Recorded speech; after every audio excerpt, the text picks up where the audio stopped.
Good evening বন্ধুরা, আশা করি তোমরা ভালো আছো। আমিও খুব ভালো আছি। আজকের একটি নতুন ব্লগে তোমাদেরকে স্বাগত জানাই। এই অ্যাকোরিয়ামটা হচ্ছে আমার ভাইয়ের ভীষণ শখের। তবে এই অ্যাকোরিয়ামে ভাই এই দুটো মাছ ছাড়া আর বেশি মাছ রাখতে পারে না, কারণ এই বড় মাছ দুটো সব ছোট মাছকে খেয়ে নেয়। তারপর আমি আর মেয়ে বেরিয়ে পড়লাম আমাদের ঠাকুরবাড়িতে একটু প্রণাম করতে। আর এটা হচ্ছে আমাদের ঠাকুরবাড়ির চূড়া।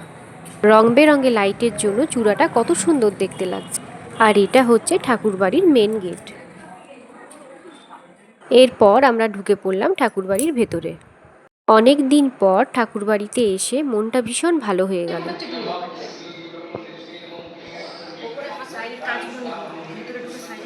এটা হচ্ছে আমাদের ঠাকুরবাড়ির মদন গোপাল।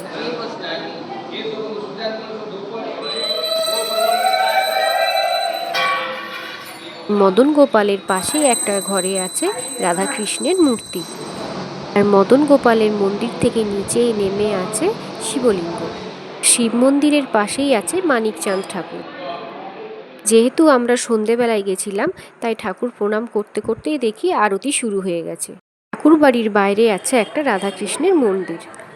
ঠাকুর বাড়ির সব থেকে বড় উৎসব হলো রাস।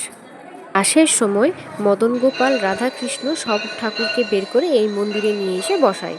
ঠাকুর বাড়ি থেকে বেরিয়ে চলে এলাম মা দুর্গাকে প্রণাম করতে। অনেক বছর পর মা দুর্গার এই মূর্তি দেখে ছোটবেলাকার অনেক কথা মনে পড়ে গেল। আমরা যখন ছোট ছিলাম, স্কুল থেকে এসে এই মন্দিরে এসে বসে থাকতাম মা দুর্গার মূর্তি বানানো দেখে। এটা হচ্ছে আমাদের এখানকার বাণী সমাজ।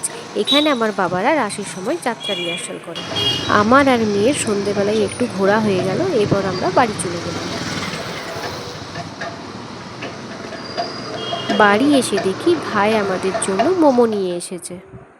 তো বন্ধুরা, আজকের ব্লগটা আমার এই পর্যন্তই রইল। আমার ভিডিও ভালো লাগলে একটা লাইক আর কমেন্ট করবে।